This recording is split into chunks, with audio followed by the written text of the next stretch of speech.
with all your power that you had was love, would you choose that? Would you use, it would be pure love. Or number 2, would you choose pure knowledge? Would you use knowledge to heal the world? Or option 3, would you flush the toilet and reset? So you got those 3 options. Which one would you choose and why? Love, knowledge, or Thanos? Thanos. And if it's too heavy, that's fine. No, it's not too heavy. It's I just need a moment to. I got to process it. Because I have a knee-jerk reaction. Thanos. But that's legit. Was I the only one? I'm sorry. No. Okay, maybe not. But see, G, I know G can explain that. G can explain why he would choose that, though. Because we're talking about just on a grand scale, historically, where we are as human beings, and when we've existed for thousands of years, right? And here we are right now today. I mean, so why would you choose? So I wouldn't really choose that one. That's the knee-jerk reaction. Right. That's the knee-jerk reaction because that would probably be the easiest way. Yeah. But then it's like, flush the toilet and reset for one end because maybe what I want for that isn't what everybody else would want, right? So the real solution will be love, and I say that because if you could really have the exposure to enough people of real love, I think it would solve a lot of problems. People easily have hatred towards other people groups that they don't interact with. Yeah. Or that somebody else has conditioned to think a certain way. Right. Or they react the way they have because, there's the saying, hurt people, right? So I think that pure unconditional love, and maybe that's too fairy tale, but I think that would be the strongest mechanism because I could share knowledge with somebody all day long. If they don't trust me, they don't think I'm out for their best interest, it's going to fall on deaf ears anyway. But if somebody really feels and receives love from you, that opens the door for trust, that lets them know that you have their best intentions at heart. And I think you can accomplish more by pure unconditional love than anything else. I agree 100%. Right. Okay, so that was my knee-jerk was love. Sorry. You good. My knee-jerk was love, but I'm reconsidering because knowledge is... So we've talked about before that exposure and exploration will, is fatal to all biases and prejudices. Yeah. I remember that. Having all knowledge. So here's the thing: hatred, fear, prejudice, malice, all of those things come from ignorance. They're all based in being ignorant of one thing or another. So having all knowledge, if we talk about somebody with a superpower where I can snap my fingers and everybody has the knowledge, I think I'm probably going to go with knowledge simply because, and the only reason why I would choose, because I'm having a hard time, the reason why I'm struggling is because I'm having a hard time finding real significant differences between love and knowledge as far as healing the world. Yeah. If I can snap my fingers and give all knowledge to all people, then I think that not only will we be healed as far as our hatreds and our prejudices and our wars and our power struggles and all of these things, all knowledge will reveal to people that we are all a part of the same body. And if I know that and I really know it, then it removes my need for competition. It removes my need for what's the word I'm looking for? Any sort of supremacy. It removes my need for all things that cause the world to be as painful and as broken as we are experiencing it right now.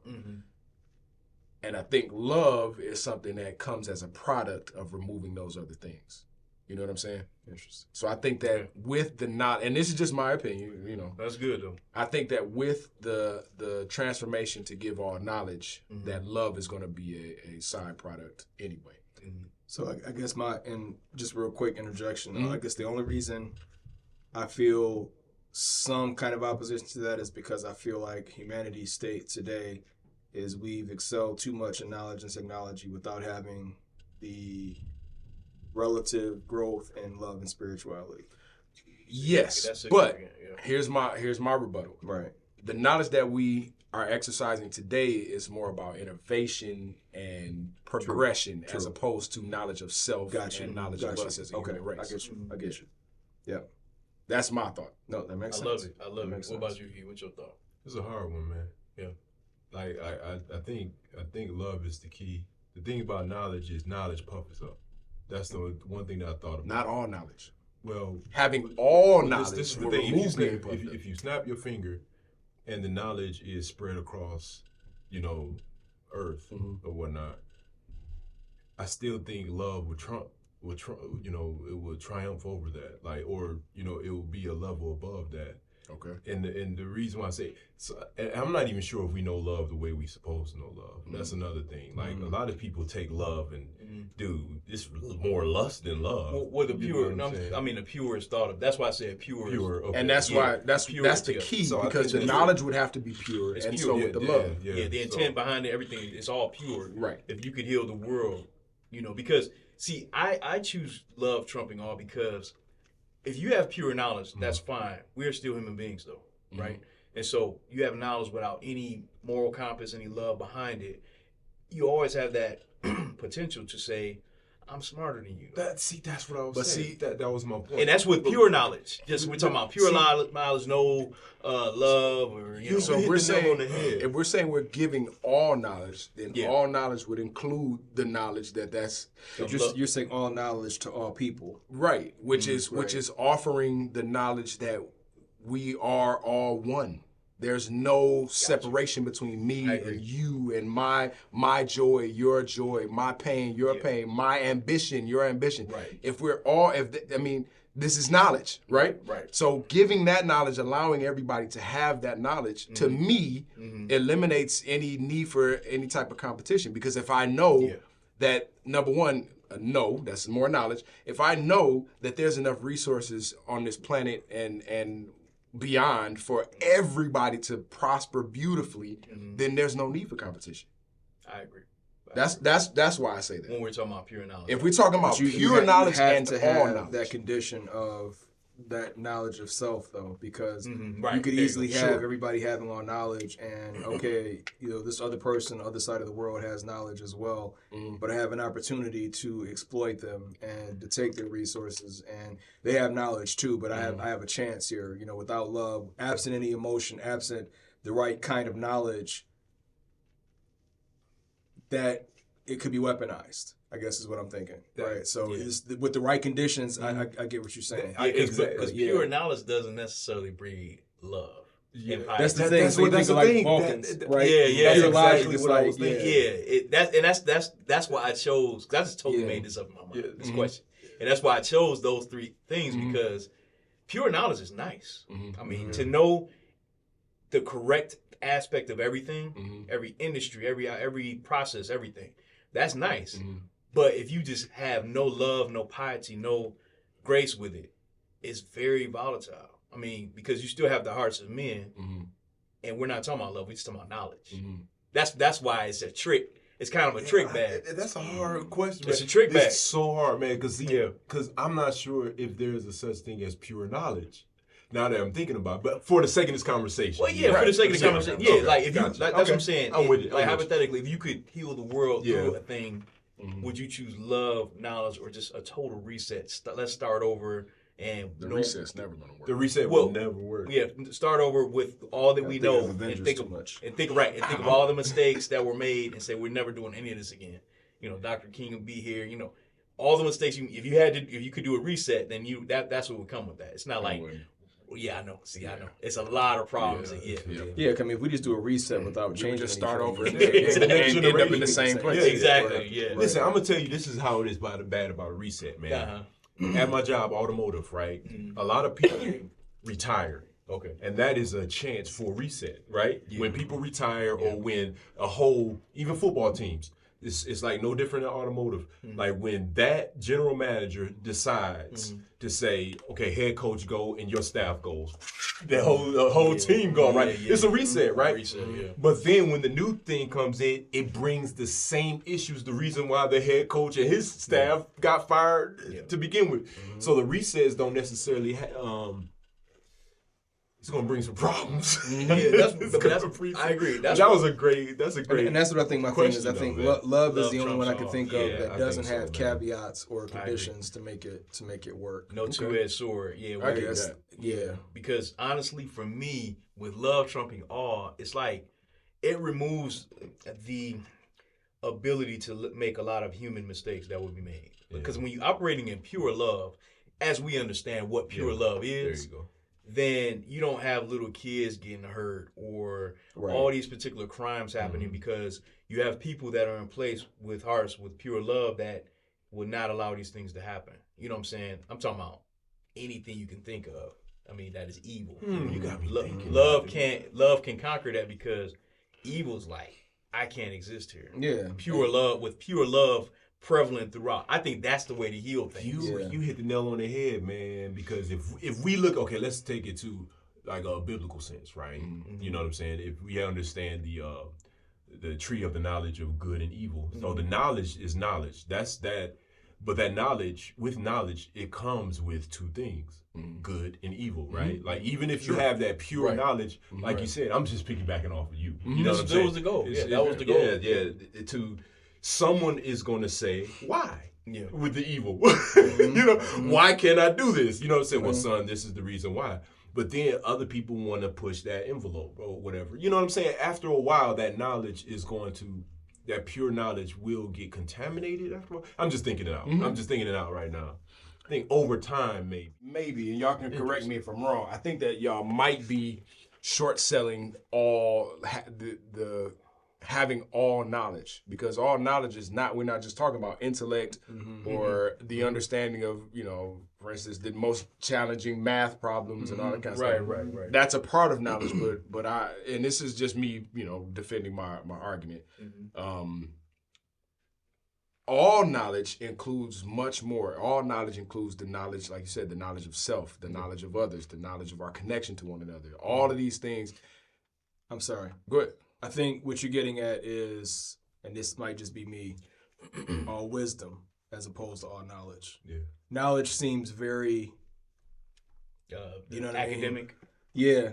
And I think wisdom is more, I think what you're getting at. So the definitions of knowledge versus wisdom, as I tend to understand it, is knowledge is the understanding of something.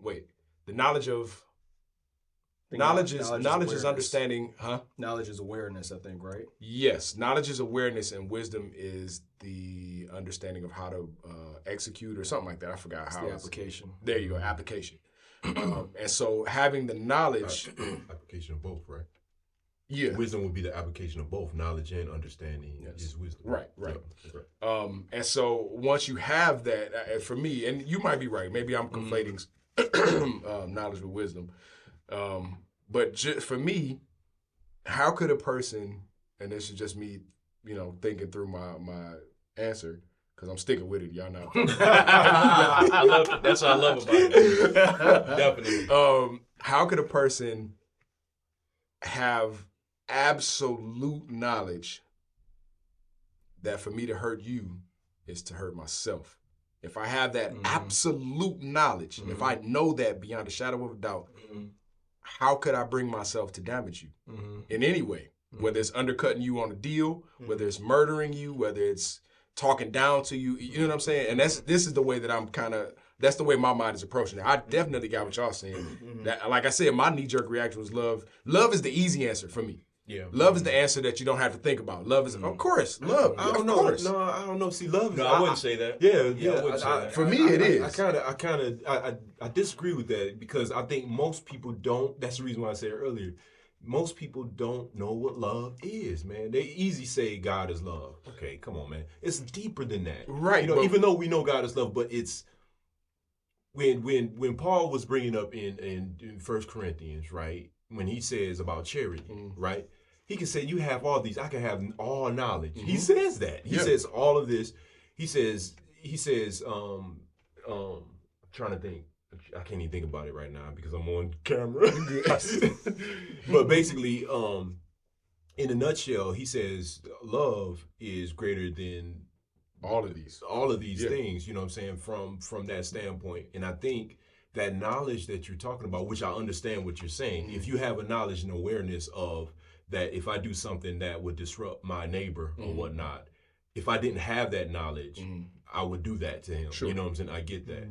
But let's replace that knowledge with the love, right? Okay, let's say that love that one have toward that individual, how far more can I go with that? You see what I'm saying? How far? Because with that knowledge, it stops right there, right? But with it, love is it should be, put like this, it should be contagious. You know what I'm saying? It should be contagious.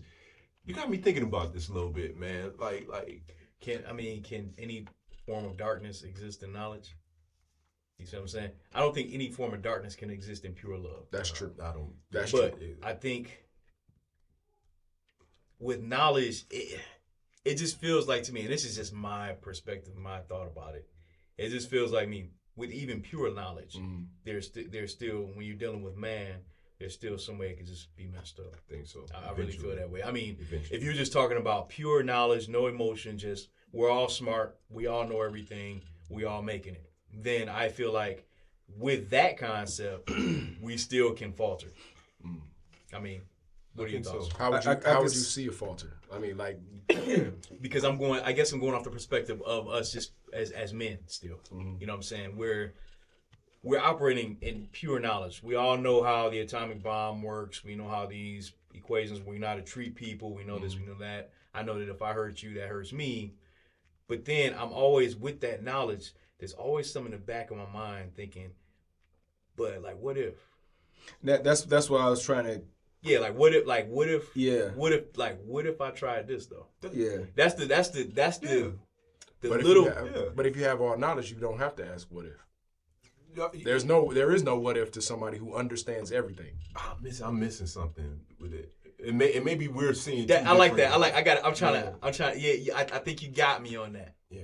I'm thinking, but yeah, because me just saying that right now is a finite thought process. So it's like, what if though? Because I tend to think of knowledge as the very factual, very rigid science, knowledge, math. You know what I mean? Right. Academic. And you're adding I think you're adding a spiritual existential component and spiritual. Yeah. Right. Yes. When you talk about knowledge of self and knowledge that we're all one, that's Hold on one second. very specific.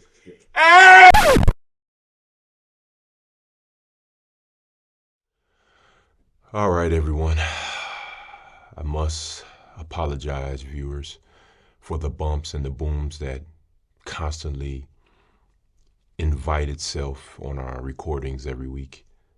Hey, I got little ones. It's hard to control sometimes. But if you bear with us, we'll try to get through this. Yeah. I would say that is a weakness, the bumps in the recordings. It drives me crazy. So I apologize.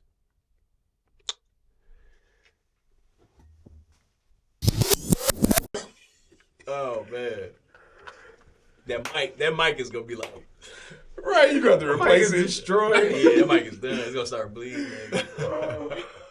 Man. Say it spark That's to so his funny. laptop in a minute. Hold on one second. Man, that's in the funny. fields, man, we be watching YouTube and I be hearing that boom, boom. I'm like, Dog. stop. That's funny. That's interesting though. I like that. Yeah. And I see Yeah, what you're saying. there That's the is reason no why. what There is no what if. And that's the reason why I was saying I'm missing something in the conversation because I don't think I ever bend my mind in that capacity to think that way. Because I've always, We're staying with the original thought though. Pure love, pure knowledge. Yeah. And that's why I'm saying There's no faltering. There's no mistake in that knowledge. It's literally Perfect and complete. it's flawless. Then why wouldn't it connect to love? That's what I'm saying. Remember at the Interesting. beginning I was Yeah. saying I'm having a hard time finding a real difference between those two answers. Yeah. But see, you know what? This is very good, man. Why'd you choose knowledge? I don't know, man. I think it It's the main two components is the head and the heart for us. it is, and it kind of goes along with discussions that I have. I mean, things that those are the two. I don't know. They're like the elements. So two main components. Yeah. Because I was thinking about truth, knowledge. But see, for me, Heart and mind. knowledge, truth can fall under knowledge, though. Yeah, truth is. I feel like that is within knowledge. And both, right? Yeah, Both I feel like work with that. one Yeah, another, right? I just tried to think about the purest things you could think that could possibly heal the world. Yeah. Because I'm thinking about the world as it stands. There's infinite, it's countless amount of hate, and then there's a lot of lies. Yeah. So I'm like, okay, if we had love and then pure knowledge, truth, knowledge, then that could eradicate those things. Yeah. And so if I had a choice to heal the world, that was my thought process. How I came to that question, literally. And it was actually kind of birthed out of our discussion, our side discussion we were having. That's kind of, because as we were sitting here this whole time, that's what kind of made it kind of come to fruition, or just doing a reset. You know? That caveat of it being existential knowledge is a huge difference. And I think we're biased because knowledge led to the atomic bomb. Whereas you've seen very primitive knowledge-less communities that have love and regard for one another. Their experience is blissful. You know what I mean? So I see the communities that have love without knowledge thrive. Those that have knowledge without love don't. But again, you put a kind of a different, not you. Making knowledge more complete. It being pure knowledge, complete knowledge, existential knowledge, with those conditions on there, I could see either one kind of both getting to the goal. It's just our experience of what we've seen. Knowledge without love has led to unfortunate things. Right. So I think that was clearly the disconnect, because knowledge, in my mind, is not just total knowledge. Facts. It's not just understanding facts or understanding technology and innovation and being able to operate my intellect. It's more about knowing everything. So then do we consider that knowledge? I guess maybe I would define that as something different. I think is what the difference may be. I'm kind of having a hard time with this, man. Okay. I'm really having a hard time, pure knowledge or whatnot, because I think somebody did say, what if someone still gets hurt, right? And I'm still thinking about pain, even though you mean hurt at the hands of another person by mistake, right? Or I'm still thinking. So if you have pure knowledge, you think that mistakes can still be made, is what you're saying? I think so. If you had pure knowledge. Like what's an example that you're thinking? Or do you have an example in your mind? And maybe I don't. And maybe because I'm still living in this life right now. It's hard to grasp. It's hard. But us as finite beings, especially in this existence, it's just if you had to think about it. And that's why I prefaced it. I initially said, would you solve it with love or knowledge? But I'm like, well, you have to say pure love, pure knowledge. Yeah. Because that kind of helps narrow it down to actually what it is we're talking about. And then from there, but what you're saying, if you have pure knowledge, then can love be birthed out of that? And I'm like, that's why I have a disconnect. Gotcha. So, I'm having a hard one with this one. So that's a really good question. It is. Yeah. There are so many ways we could theorize what way to fix the ills of this world. Yeah, I just still feel like for me, 100% knowledge trumps all. I mean, love trumps all, only because when you operate in love, as we understand it, it does remove the that ability to hurt and cause pain, make those kind of mistakes it removes selfishness, narcissism, all these different things that people are becoming islands unto themselves. Yes. I was just thinking that. I was thinking about The Village. As we were talking, I was thinking about the movie M. Night Shyamalan. I was thinking about The Village. Now, with their knowledge and their experience that they had, decided to go into a park and create a community, right? Now the next generation growing up had no clue that the founders actually were living. It's such a great movie and concept, right? That was hilarious. So what they ended up doing was institutionalize fear for the people in order them to stay confined in this park, right? And so that's the reason why I'm saying I'm having a hard time with this one. This is a good one, man. So love doesn't trump all for you? No, it does. It does. Because what their knowledge equated to their love, but it actually was a disruption. You see what I'm saying? And that's the reason why I'm having a hard time with this, that they think it was love. And that's the reason why I'm saying why a lot of people think love is love, but no, you are using your knowledge and your experiences as love, and it doesn't align. You see what I'm saying? Because you've affected someone because your knowledge thinking that is love, and it's not love. So how would you define love? If you were if you came across somebody who you recognize that they were talking about love and didn't quite have the grasp on it that you might have, how would you bring them up to the level of understanding that you had? I think like me currently right now, if it's moving obstacles out their way, and it would have to do with knowledge. It would have to do with knowledge, and I think that knowledge that you have is shared. I know I got to think about it. Because the easy button will say God is love, right? You know what I'm saying? But I think that's the easy button. But I think it's more to it than that. Go ahead. I think love, I would define it as the distinct ability to look past all differences, any biases, and say, I love this because it exists. I love you because you exist. Or I show compassion, empathy because you exist, because we're all here. I'm showing you care, concern, and compassion, looking past all biases. I think that's what, for me, defines the acts of love. That's the best way I could describe it. Looking past all biases, all differences, and just operating in good, and doing it truthfully with no agendas. So. Yeah.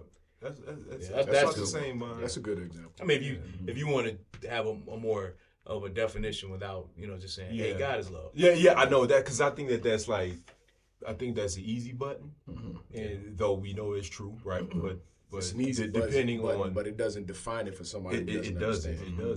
Yeah. Like, to me, you show love by your actions. Yeah. And I think that's why Paul was bringing that up in Corinthians about what charity is. You know what I'm saying? Like really, it's really loving your neighbor as yourself, right? Do you really love yourself? So you want to make sure that you don't, kind of like what you said, that any of the burdens that you have, what can I do to move the obstacles out of your way? You know what I'm saying? You think of the person next to you, your neighbor, anyone around you, higher than yourself, so they can be successful, regardless of what happens to you. You see what I'm saying? Like, seriously, so it's a little bit more technical than that. I think love is a little bit more technical than we make it out to be, and that's something that I'm pressing for to understand a little bit more. I don't know I got it all the way, so to speak, but I'm getting there, so. What's interesting is I feel like I got it, but it's very, very difficult to put into words. That's kind of the way. If I have a definition in my mind that I would say to a person, but to be able to encompass all of what love really is in words that are in our language, probably not going to really happen all that well. What about you? You got a way that you would define it if you're trying to explain it to somebody? Yeah, I don't know if it really carry. I mean, I think that it's when you care enough about somebody that you look out for their well-being above your own. Okay. Yeah. That's kind of what I said a little bit. Yeah. So I think the way that I would define what love is purity, the absence of fear, and the absence of ill intent. Those are that's the way that I would describe it. That's solid. If I was trying to tell somebody what it really is, that's what I see in my mind when I'm trying to think of how to describe it, because there's a million ways that you can say this is love, that's love, this is love, that's love. That's how you do love. That's how you perform love. That's how you share love. That's how it's endless. Love is literally endless. There are so many ways because you got to consider self-love. You got to consider love for family, love for friends, love for spouses, love for the earth that we live on, love for life, love. I mean, there's so many facets to love. Right. You know what I mean? And I think it solves a lot though too. I mean, I think love, the ideas behind it, the acts of it, and what you just said, I think that just solves a lot of potential problems that we would just never see if it was fully and purely operated within. Yes. If we would really operate within the confines of love, we would never even know what the word racism means or racist means. We would never know what color is because love would just solve that problem immediately. That's why I just struggle with, so if I have knowledge of a thing or if I have pure knowledge of all these different things, then it's always this thing of like, well, what if I could try this though? See what I'm saying? Yeah. That's why it's like a trick bag for me. I got you. Because and we are talking within the confines of pure knowledge, like unfiltered, unwavering. Like I know everything about everything, but like okay, I know everything I want to know about the galaxy and black holes and how infinite the galaxy is. But maybe it's something past that though. You know what I'm saying? It's always like it seems like when you have knowledge, you're always going to have an appetite for more knowledge. Sure. And then you're going to have these appetites, these different questions.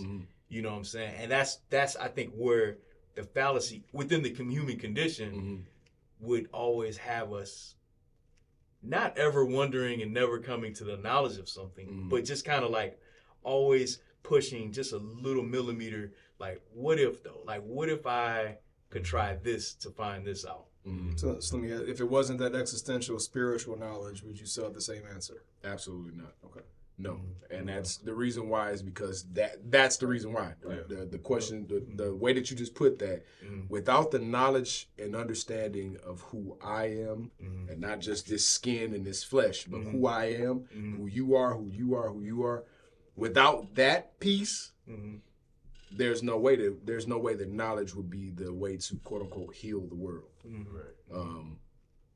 that for me that encompasses all knowledge, though. Gotcha. Yeah, that's solid. And that's just that's just my my definition. Yeah, that got me thinking, man. That's good. Yeah, it's just fun. I love that, man. The reset is out of the question. The reset is out of the question for me, purely quite. because I'm just kidding. purely because But you said it earlier, it doesn't resolve anything. yes, we're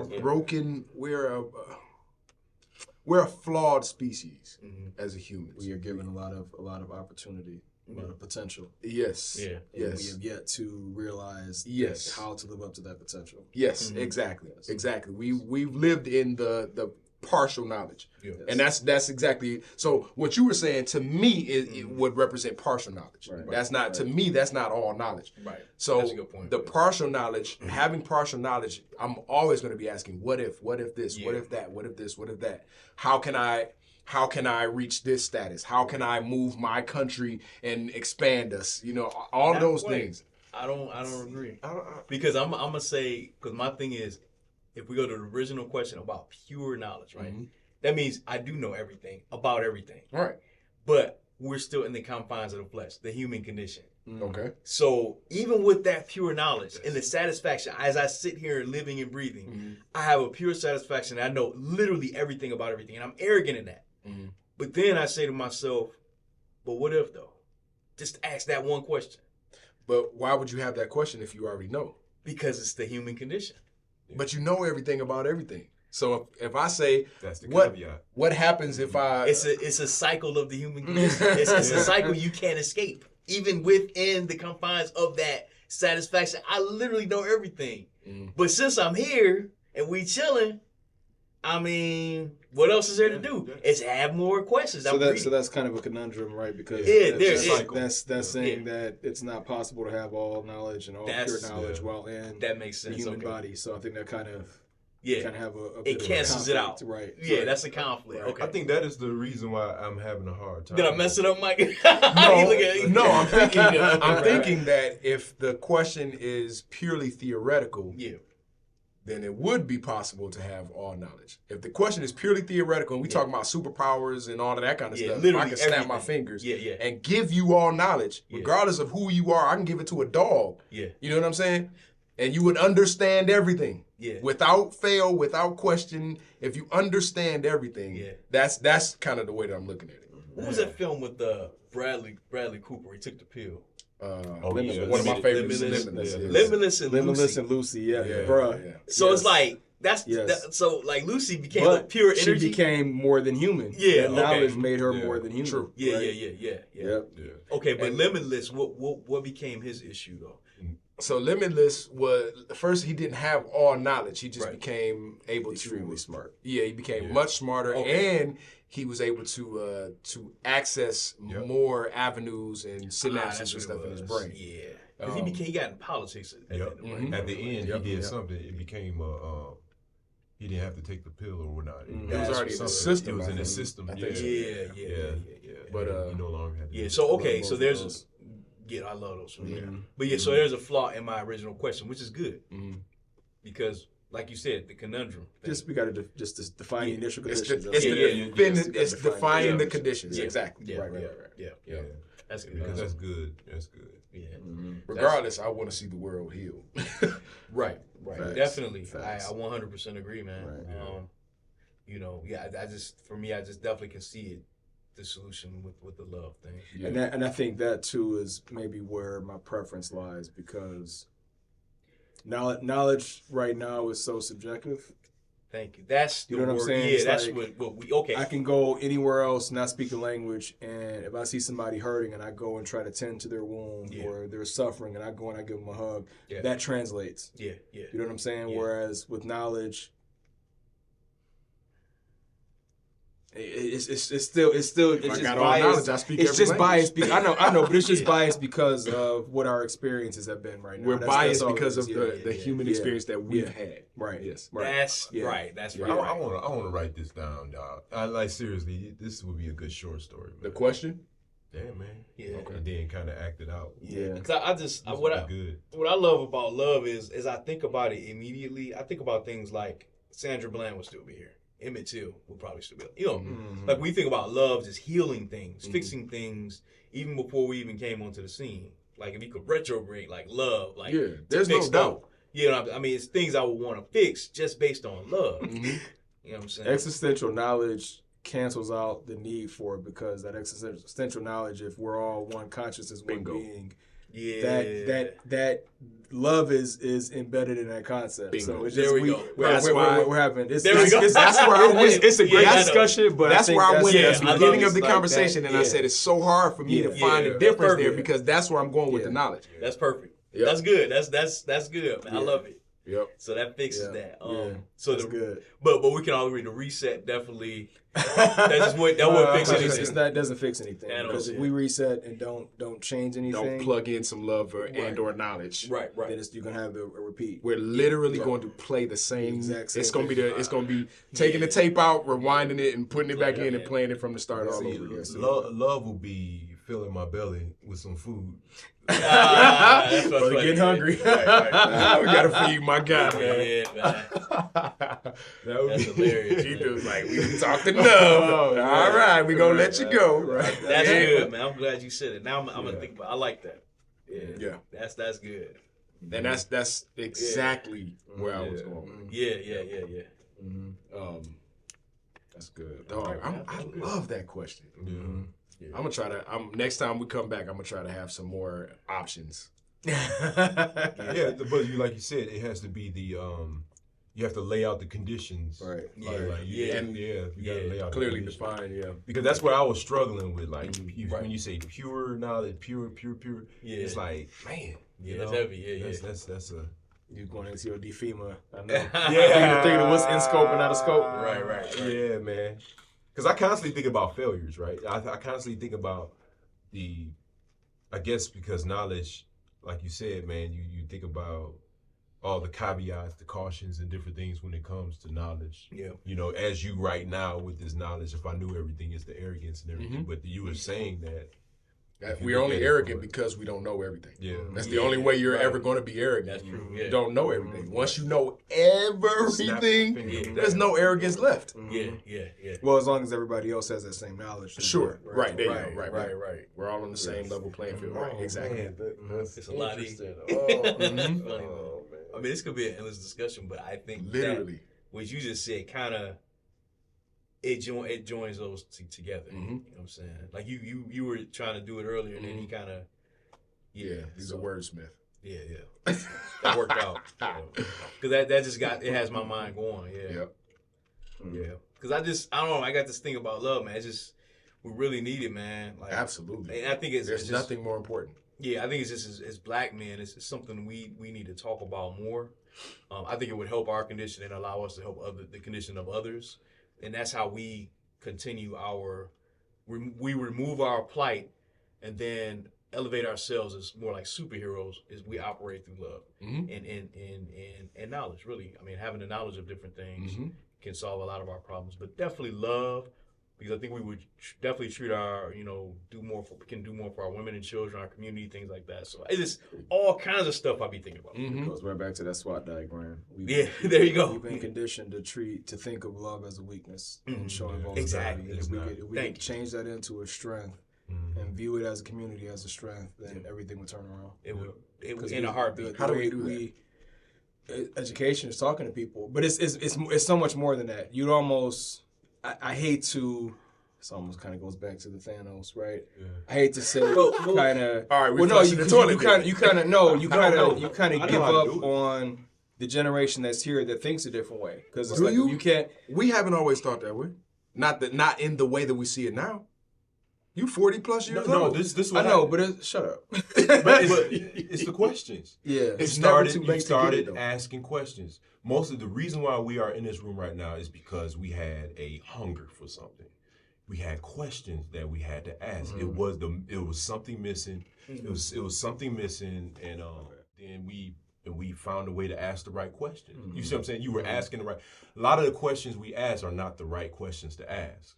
Therefore, you're not getting the answer you need to fulfill the void. You know what I'm saying? That's a good point. Did that make sense? You know what I'm saying? Very solid point. So then, the reason why we're here, and it takes time, especially you saw a hunger in our community or whatever that you say, man, why does this keep happening? You said what you asked the right question. He had a concern. You asked the question, how do we get it done? That's why we're here, and we're starting to chop it up, and we start asking more questions. Why?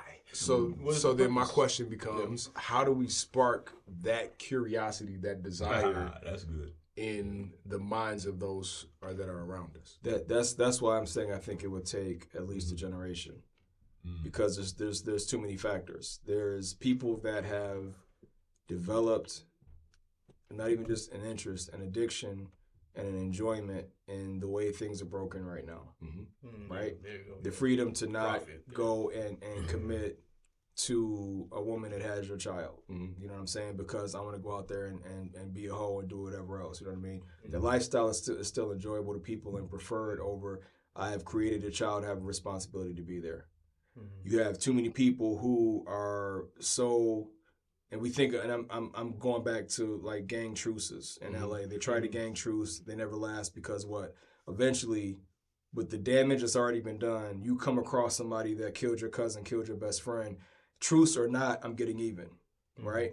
You come across a racist person that, okay, maybe a generation ago, his grandfather hung my grandfather. I'm holding on to that. You need time, a way to distance yourself from some of those past grievances to where people have healed and are ready to come back in with a different mindset to me. That's why, to me, the healing can't happen within a generation. You have to put time there to get children at the right age and before they've picked up the burdens of the generation prior to them to get started on the right path. You can start the effort, but for it to really be effective and complete, I think you need a generation before anything like that could happen. So here's my pushback to that. I agree that concept makes sense, but the only factor that I don't know if you've considered is the fact that atrocities are happening every day. Agreed. Like, what I mean, the lynchings or the gang truces or whatever, that didn't stop, and now we're starting fresh. Right. We got people that are getting killed every single day. For sure. You know what I'm saying? Yeah. And so in my mind, there's never going to be a necessarily right time to get started. Time is other now. than today. Time is now, for sure. Get started, right? Because if you don't start the effort, you're never going to get there. You got to start at some point. That's what I mean. Yeah. But it's just it comes down to how do I get people to share the values that are going to make our communities thrive. I think we're doing it. Say that one more time. We're sharing it. We're sharing it. Yeah. How do you convey that to somebody? How do I instill in somebody else a value that what I do helps or hurts my community? It's to stop being selfish, to stop thinking about, okay, if I go and sell this bag, I'm coming back with money. I can feed my family. I got the things that I want. I don't care about this person that's already a fiend that's using. How do I get that person to have this mindset of stop looking at that person as a customer, as a means for you to get a leg up, and consider the well-being of that person and of their family, and you potentially suffer for yourself in order for that person to be healed and to do better. Right. The time and the effort that it takes to get somebody's mindset to consider, again, somebody else above themselves. Yeah. I need to value my community. I need to put effort into building my community up and my family, my household up. Right. Everybody doesn't have that value right now. Right. Yeah. So if we, you'd have to start with what's the path to getting everybody to have those values that build the community up, because if they don't have those, we're going to be a week, 2 weeks in, and it's going to be right back to what it was before. I have a thought. We have to. I think it's imperative that it starts with we as men, right? Mm-hmm. Absolutely. We're the pillars, so we have to normalize some things. Yes. We have to normalize open displays of respect and love towards one another. Absolutely. That's bar none. Because if some younger brothers that's about to kill each other, right, if they see you and I hug and respect, right, then they're gonna look at that and it's gonna plant a seed. Right. Yeah. And we gotta do it in such a way that it's not soft. Right. Or it looks effeminate. Right. Yes. You know, and so we have to lay down ground rules for our community. And this is a family thing. So, and nobody can join this club. Right. We have some house cleaning to do on our own. So as a community, we set standards and we set consequences. Right, right. You know, if you disrespect, if you disrespect your girl, this is the consequence. Mm-hmm. If this happens, if you owe your brother money and you default on that, this is the consequence. And you get put out the club, you get excommunicated. You have to kind of follow this model that, because I'm gonna say this, we operate in a society today where it seems like nothing is of consequence. You see what I'm saying? And it's wild, wild west. Right, right. But within our community, if you're not taking care of your wife and kids, then me as your brother, I gotta check you. Absolutely. And we have to openly check one another on things that are of not productive to our growth and us moving forward. Right. Another thing, we have to normalize teaching people how to not be distracted by the mundane. Yeah. Because distraction is a $1 billion, $1 trillion industry, man. Just distracting us, keeping us distracting us. Not even just the mundane, though. It's also the conditioning and the attempts What I was about to bring up. It's distracting, but it's the distraction with miseducation. Yes, specifically, right? Right. Distractions. Yeah, I'm so ingrained in this TV that I'm not paying attention to what else is going on. Yeah, versus I'm watching this news channel that's changing my mindset, right? Because that's where you look at where we were in the 50s and the 60s. Yeah. Yes, there were external pressures from our communities that were breaking our communities, and you had a couple brothers that were using or doing something that's not constructive for their family, but for the most part, our households were complete. Our communities were whole and looking out for one another. We were there before. You know what I'm saying? Yes, so it's you look at what changed from that time. It was the media. Entertainment, right? But specifically, right, the media, the things that they put out there and the way that we internalize the feelings from those things. And the things that they glorified as this is the way to be. You know what I'm saying? That is what broke, I can't just say that's what broke the community, but that was a very strong contributor. We allowed our mindsets to be changed by those instead of being vigilant enough to say, you know what, I have to recognize that that's destructive and reject that. When we didn't reject that and we made that the norm and set the standard like we always do of whatever the new pattern is, whatever the new cool is, and we made that our norm and we accepted that, like you just said, setting that norm was a destruction of our community. It is. I'm sorry, but we definitely want to make sure that, like, say, for example, if your boy cheating on his wife, I mean, you got to check him. You know what I'm saying? Stuff like that. Right. It's those little nuanced things because that is what helps build a solid infrastructure, a foundation of fixing certain behaviors. That lead to those the self-destructive things. You know what I'm saying? So it's like, okay, it's like sitting in rooms like this for sure. Right. But it's what we normalize because absolutely. Let's not get it mistaken. And then I'm talking directly to the audience on this.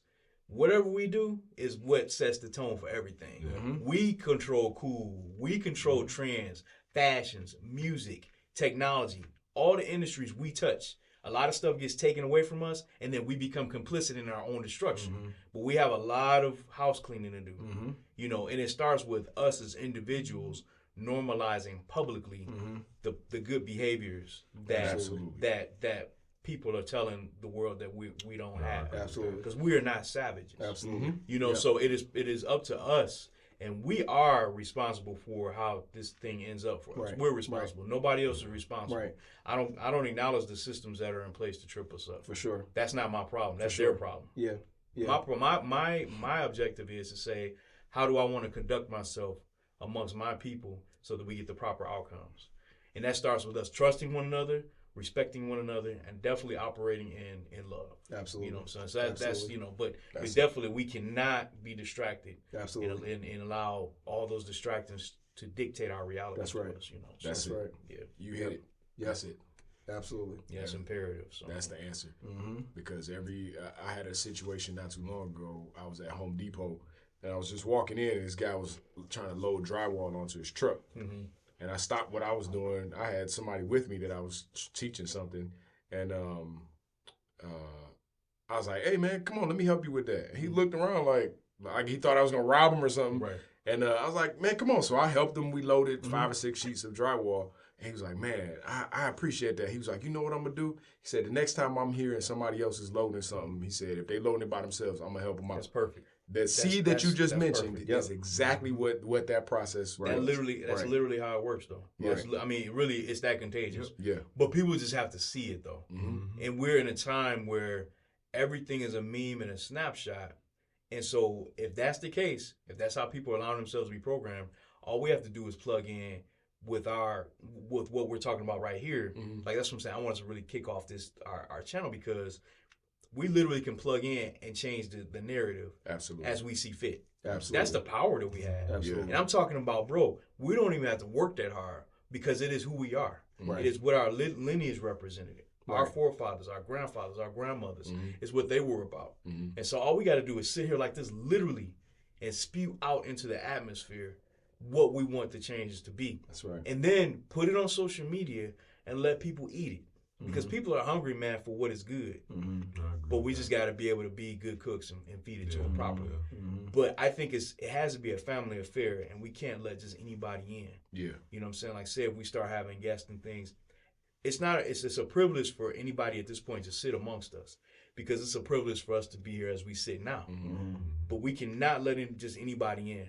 And that's what I like about the brother, Minister Louis Farrakhan, is like, he's always talking about, we can't just let anybody. This is a house. This is a family affair. We can't just let, because you got infiltrators, you got people coming in wolves in sheep's clothing. Like, I want to help y'all. What can I do to help y'all get this thing? Absolutely nothing. There's nothing you can do, because we know what's going on amongst us. We know our insecurities. We know our deficits. We literally just sat here and talked about insecurities. Right. We know our deficits. We know what we're failing at. We know what we can succeed at. So all we got to do is sit down at these tables like this and talk. And then talk amongst our women, talk amongst our children, and just be good examples. Mm-hmm. Once they see that, man, the solution is made. And we teach them and normalize what is good. Mm-hmm. That's it. It's about what is getting normalized. Mm-hmm. Because we see what's getting normalized right now, Mm-hmm. and it's not good. Right. It's not good at all. And Right. it's a matter of urgency, man, because there are things in place that want us extinct. Absolutely. Because we are a problem. Absolutely. Like, this right here is a problem, man. Mm-hmm. Like, for a lot of evil entities that are out. Just us sitting here like this, talking about things that make sense. Mm-hmm. Now, if we was talking about some foolishness, we'll blow up real quick. Absolutely. You already know that, man. Absolutely. We sat here and did some mumble rap and talked about degrading our women and destroying our children and selling this and selling that, we would do very well very fast. But I believe that we would also do extremely well with what we're doing now. I do believe that, because I think there's a sector of our people and people just in general that want to see more positivity and good representation from us. Because we see what gets done, man. From a record label alone, we see that, man. I looked at an interview the other day on Breakfast Club with Lear Cohen, the guy that started. Saw that joke. Man, I couldn't stomach it, man. You started what? It was an interview I finished with his name is Lear Cohen. He started what is it? It was with Run DMC, that label. It wasn't Jive. Was it? Yeah, one of those. One labels. of the record labels. Yeah, he was back with Run DMC when it got them on. Okay.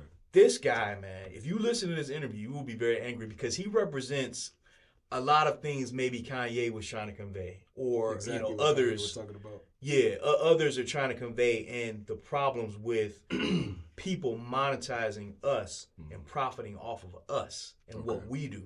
Okay. He's the guy that represents that. Specifically our destruction, though. Specifically, and He acknowledged that. Bro, he even acknowledged it, man. He was like, "Hey, my kids got to eat." Yep.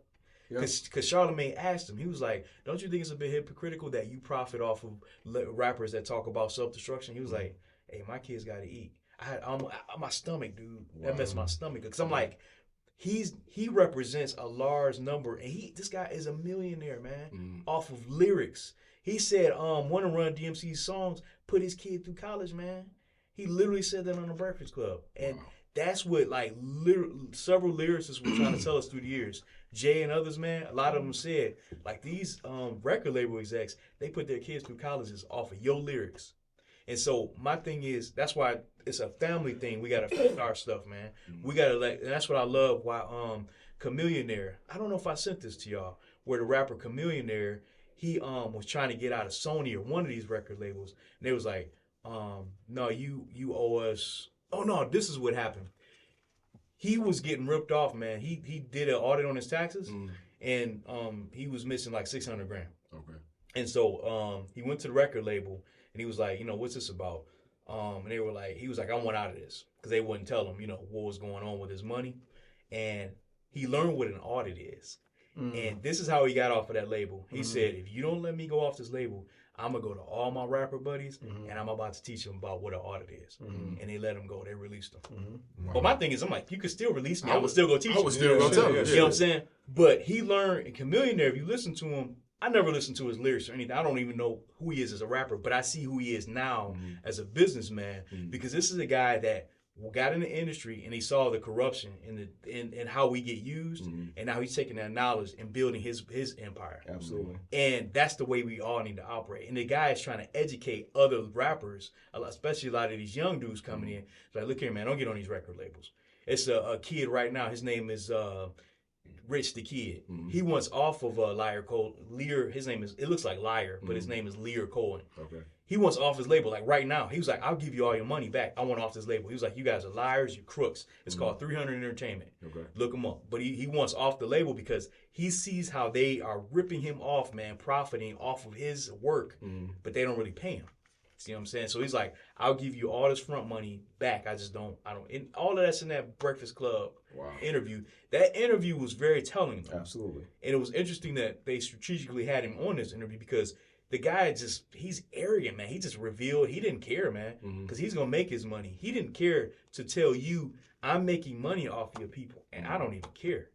You know what I'm saying? So again, he's making money off of the destruction. The destruction. The message of destruction to our people is not just, making money off of our music. Absolutely. Yeah, he said it, man. Absolutely. Wow. And so my thing is, us knowing that on a predominantly black program, that is a very popular show. Yeah. That has a massive audience. And it didn't change a thing. It's not going to change a thing. It's not going to change a thing. No. That's the painful thing about it, man. Absolutely. And it's up to us with that type of knowledge to say, I can never be bought. Right. I'm never going to be bought. Right.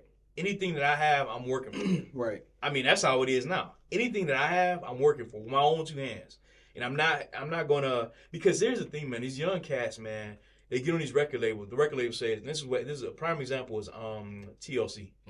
You know, TLC or TLC. Yep. TLC. They gave them like $10 million, man. Right. I think they made like 8 cents on every CD. Yep. They ended up owing like $3-4 million, man, and they didn't even make any profit. Right. Wow. But what the record label doesn't tell you is they front you all this money. Yes. They'll pay for your shows. They'll buy your outfits, cars, everything. But you owe them all of that back with interest, and they're the biggest loan sharks. They're terrible. But see, these guys get disenchanted with all that. And then they get angry, but they don't really share that knowledge, the insider industry knowledge. And the only reason I'm talking about the music industry, because it's a multi-billion-dollar industry, especially hip hop globally, and we make a small percentage of that as our own people. So that's something we gotta fix. And not only that, though, there's a concerted effort within the hip hop powers that be, the people who put the money behind the people that you just described. Yeah. There's a concerted effort from them to keep our content that we receive in that music to be something that is harmful to us as a community. It is. It's an effort. It is. It's the effort for that message. What we control is where our dollars go. That's what. Yeah. You and I were talking about this the other day. And I would love even to use this platform to start that. We need to have a schedule. Right? Yeah. A schedule that we put out there of this week we're going to put our funds into these projects, these businesses or whatever, because let's do it, man. Our financial we are a race of consumers in this country. That's the problem. Right? That is the biggest hyper consumers. Hyper consumers. And that is the problem. Some planning and momentum into where those dollars are getting spent. Yeah. We could control the narrative, because they're making money off of a message of destruction to our people, and we, like fools, are the ones feeding the beast. Yeah. You know what I'm saying? So if we would just stop for a second to say, okay, you know what? Instead of loving the ratchet, just turn up the whatever that's talking about destroying our people. Let's this week put our money into this other record company. Yep. Let's go buy, as a concerted effort, the community decides that this week we're going to buy records from this label that is positive, that's putting out a positive message, that's building up our people, investing back into the communities. Do that for a week, and you are going to change the narrative. You know what I'm saying? It's like we could change all these things if we just stop putting our money behind the things that's destroying us. It's stupid. Literally, and it's stupid. It's stupid, and we literally could just test it for a week. That's not, bro. It would change in a week. It would change. It would change the planet. Yes. If you boycott the NBA just for a week, I'm telling you that too. It's NBA, NFL, all them all sitting down brothers because they speaking out about the. When you got a guy who you just go play ball, if that man can't drive home from that basketball game to his house without being sure he's gonna be safe if he gets pulled over, let him say what he's gonna say. Let him say what he's gonna say. Because it's like, and hip hop is, and I'm a hip hop head. You know what I mean? So it is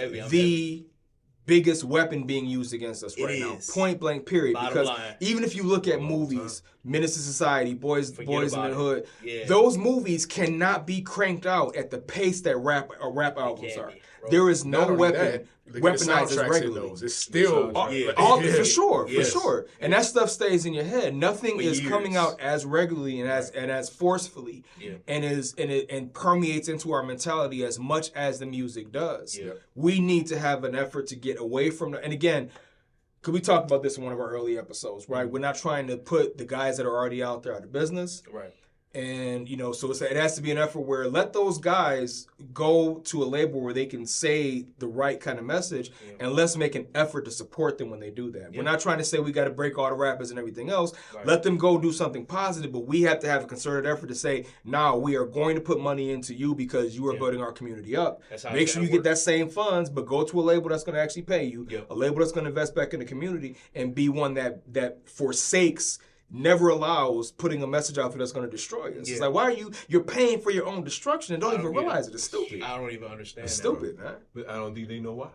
Yeah, they don't know. It goes back to that question about how can we spark the curiosity and the thirst for more knowledge, the thirst for better understanding. It's asking questions, having these conversations, asking them the questions, and making one another accountable though. Like if you guys absolutely, like say if a celebrity want to front, like I'm gonna do something, I'll back you. I hope.